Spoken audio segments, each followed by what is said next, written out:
Hey there and welcome. So today we're going on a really cool journey into the world of Linux, but not just any Linux. We're talking about one of the most unique, wildly efficient, and surprisingly powerful Linux distributions out there.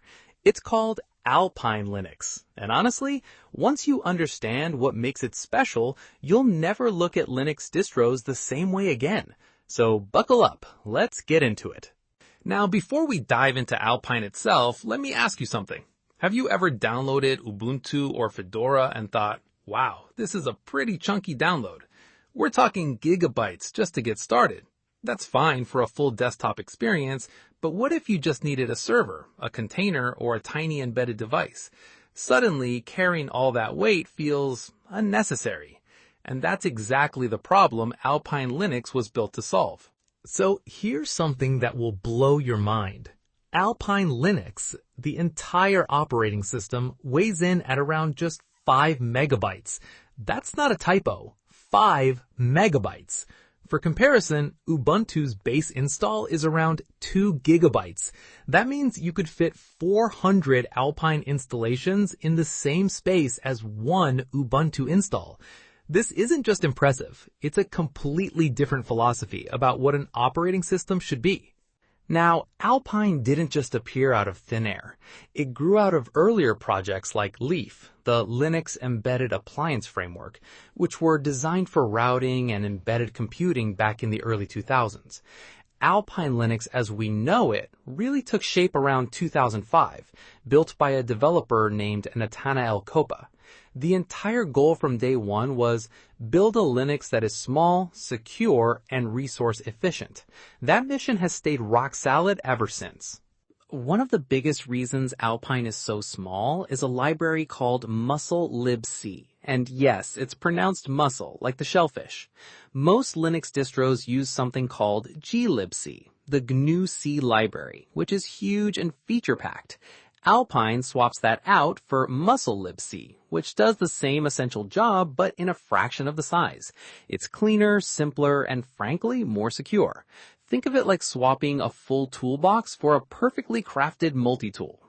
Here's another piece of the Alpine magic puzzle. BusyBox. On a typical Linux system, every single command line tool, ls, cp, mv, grep, is a separate binary. Lots of small files. BusyBox bundles all of those tools into one single tiny executable, and it still handles the most important stuff perfectly. Alpine uses BusyBox instead of the full GNU core utils, and that's a huge reason why the whole OS fits in your pocket. Pretty genius, right?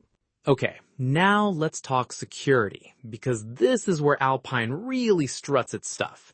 Alpine compiles all its packages with security hardening flags turned on by default.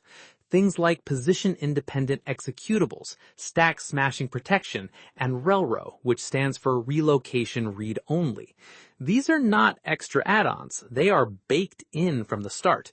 What this means for you is that Alpine resists entire categories of common exploits that can hit other systems. It's security first, not security as an afterthought. Let's fast forward to today, because this is where Alpine's popularity really exploded. Containers and Docker. When Docker took over the developer world, everyone wanted the smallest possible base image to start their containers, and Alpine Linux became the go-to choice. While an Ubuntu-based Docker image might be 70, 80, even 100 megabytes, an Alpine-based Docker image is around just 7 megabytes. Faster to pull, faster to deploy, and a much smaller attack surface. No wonder it's one of the most downloaded Docker base images in the world. Every operating system needs a way to install software, and Alpine has its own package manager called APK, Alpine Package Keeper. It's fast, it's simple, and it works beautifully.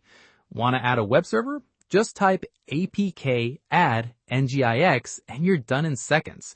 The package repository has thousands of packages available, so you're not stuck with just the basics. APK is snappy, reliable, and gets out of your way. Exactly what you'd expect from Alpine. Now here's something important to understand about Alpine. It is not designed to be your everyday desktop operating system. You won't be running fancy GUI applications, watching YouTube, or editing videos on Alpine. It's designed for servers, containers, cloud infrastructure, and embedded devices. The absence of a desktop environment isn't a weakness, it's a feature.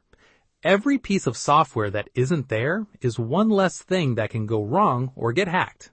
And speaking of speed, Alpine Linux boots incredibly fast. On lightweight hardware, you can go from power on to a fully functional shell in just a few seconds. Compare that to heavier distros that might take 30 to 60 seconds to boot, and you start to see why Alpine is beloved in environments where spin-up time actually matters, like auto-scaling cloud servers, where you might be launching hundreds of instances at once. Here's something your cloud billing department will absolutely love. Because Alpine uses so little RAM at baseline, sometimes as low as 30 to 50 megabytes, you can run more services on the same hardware, or run the same services on cheaper hardware. Either way, you're saving real money.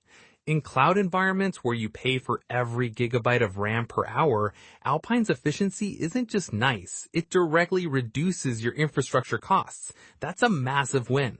Alpine isn't just for big cloud servers though. Its tiny footprint makes it perfect for embedded systems and IoT devices, things like Raspberry Pis, network routers, sensors, and edge computing devices.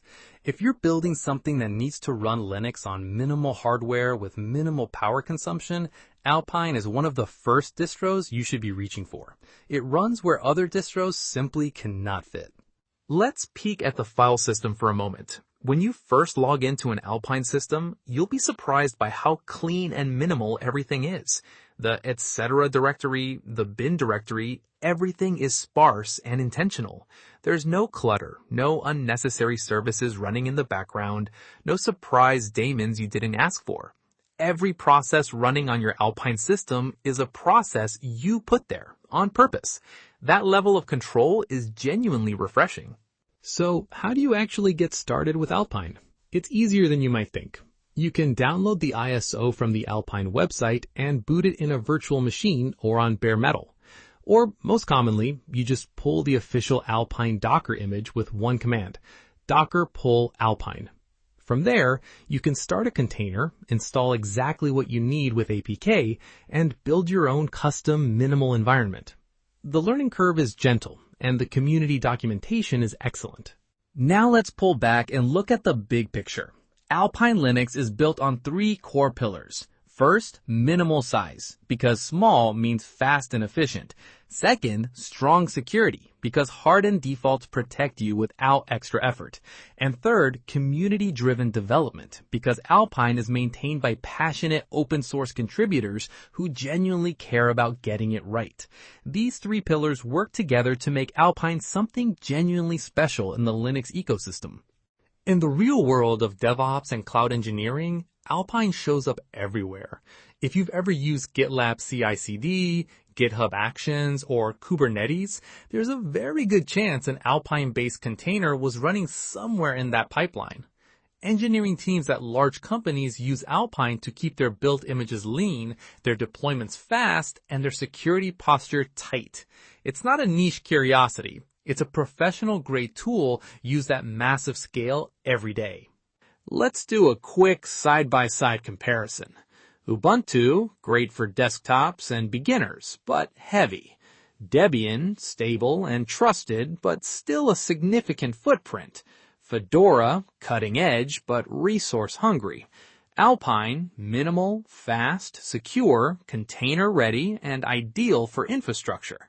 Each distro has its place, but Alpine wins in situations where size, speed, and security are the top priorities. Knowing which tool to reach for is what separates a good engineer from a great one. So, when should you use Alpine? Great question. Use it when you're building Docker containers and want lean, fast images. Use it when deploying microservices in a Kubernetes cluster. Use it when you're working with embedded systems or IoT hardware with limited resources. Use it when security hardening matters and you want a minimal attack surface.